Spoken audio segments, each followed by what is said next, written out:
जय हिंद। नमस्कार साथियों, आज इस वीडियो में 20 स्टैटिस्टिक्स जीके को डिस्कस करेंगे जो काफ़ी इंपॉर्टेंट सवाल है और सभी एग्जाम के लिए काफ़ी यूजफुल होगा।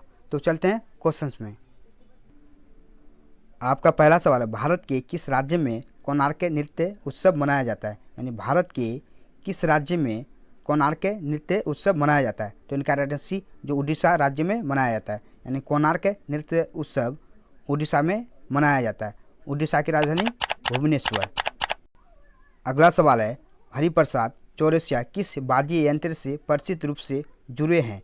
यानी हरिप्रसाद चौरसिया किस वाद्य यंत्र से जुड़ा हुआ है? तो इनका राइट से ए, जो बांसुरी से जुड़ा हुआ है। पंडित हरिप्रसाद जी का जन्म 1 जुलाई 1938 को इलाहाबाद में हुआ था। पंडित हरिप्रसाद जी को भारत सरकार द्वारा पद्म भूभूषण 2000 से सम्मानित किया गया था।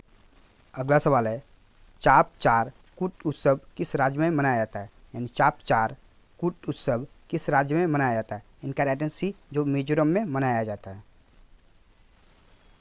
अगला सवाल है, भारत की 2011 की जनगणना के अनुसार सबसे कम आबादी वाला राज्य कौन सा है? यानी भारत की 2011 की जनगणना के अनुसार सबसे कम आबादी वाला राज्य कौन सा है? तो इनका राइट आंसर बी, जो सिक्किम।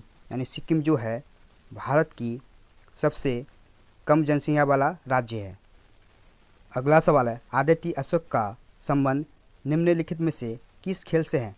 यानी आदित्य अशोक का संबंध किस खेल से है? तो इनका राइट आंसर डी, जो गोल्फ खेल से है। आदित्य अशोक का जन्म 29 मार्च 1998 कर्नाटक के बेंगलुरु में हुआ था। अगला सवाल है, महावीर जयंती सामान्यतः किस माह में मनाई जाती है? यानी महावीर जयंती किस महीना में मनाई जाती है? तो इनका राइट आंसर बी, जो अप्रैल माह में मनाया जाता है। यानी अप्रैल या मार्च में मनाया जाता है। ठीक है, यह जो फेस्टिवल है, यानी ये जो त्यौहार है, जो जैन धर्म का, ठीक है, जैन धर्म का महत्वपूर्ण त्यौहार है। ठीक है। अगला सवाल है, निशागंधी उत्सव भारत के किस राज्य में मनाया जाता है? यानी निशागंधी उत्सव जो है भारत के किस राज्य में मनाया जाता है? तो इनका आंसर ए, जो केरल में मनाया जाता है। ठीक है। अगला सवाल है, भारत के पड़ोसी देश भूटान की राजधानी का क्या नाम है? यानी भारत के पड़ोसी देश भूटान की राजधानी का क्या नाम है? तो इनका राइट आंसर ए, जो थिम्पू। यानी भूटान की राजधानी थिम्पू है। ठीक है।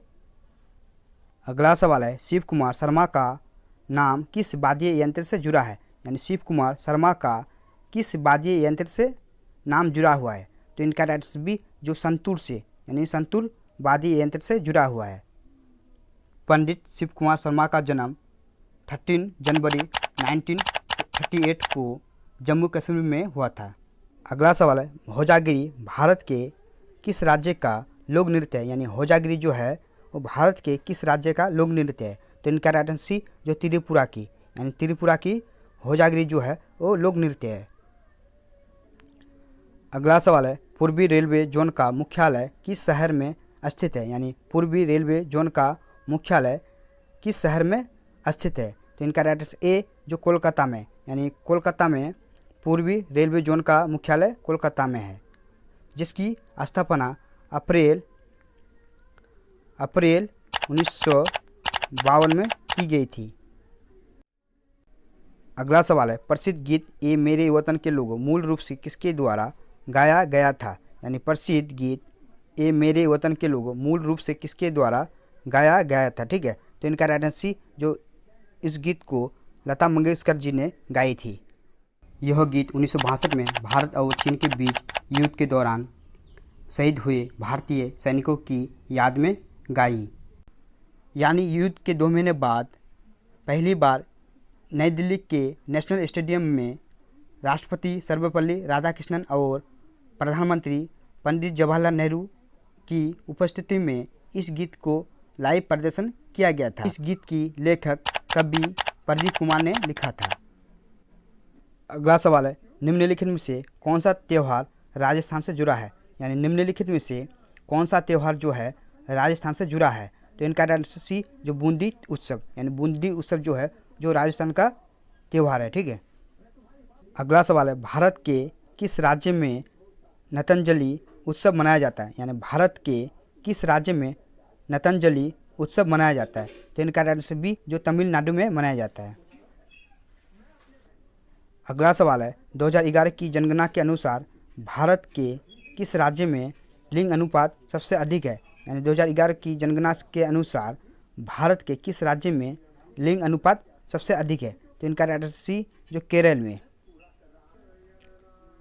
अगला सवाल है आईसीसी क्रिकेट विश्व कप 2011 में इनमें से किस पशु को आधिकारिक शुभंकर बनाया जाता है? यानी आईसीसी विश्व कप 2011 में किस पशु को आधिकारिक शुभंकर बनाया जाता है? तो इनका आंसर ए, जो हाथी को। अगला सवाल है the diary of a young girl किसकी आत्मकथा है? यानी the diary of a young girl किसकी आत्मकथा है? तो इनका आंसर ए, जो एनी फ्रैंक की, यानी एनी फ्रैंक की आत्मकथा है। अगला सवाल है 2011 की जनगणना के अनुसार भारत का सबसे अधिक जनसंख्या वाला राज्य कौन सा है? यानी 2011 की जनगणना के अनुसार भारत का सबसे अधिक जनसंख्या वाला राज्य कौन सा है? तो इनका आंसर ए, जो उत्तर प्रदेश। अगला सवाल है गुरु विपिन सिंह किस शास्त्रीय नृत्य शैली के लिए जाने जाते हैं? यानी गुरु विपिन सिंह किस शास्त्रीय नृत्य शैली के लिए जाने जाते हैं? इनका आंसर बी, जो मणिपुरी, यानी मणिपुरी शास्त्रीय नृत्य के लिए जाने जाते हैं। गुरु विपिन सिंह जी का जन्म 23 अगस्त 1918 को सिंघारी गांव सिलचर असम में हुआ था। अगला सवाल है निम्नलिखित में से कौन सा मानक साधन है जिसके द्वारा भारत में चुनाव कराए जाते हैं? यानी कौन सा मानक साधन है जिसके द्वारा भारत में चुनाव कराया जाता है? इनका आंसर डी, जो इलेक्ट्रॉनिक वोटिंग मशीन, जिसे शॉर्ट में ईवीएम कहा जाता है। ठीक है।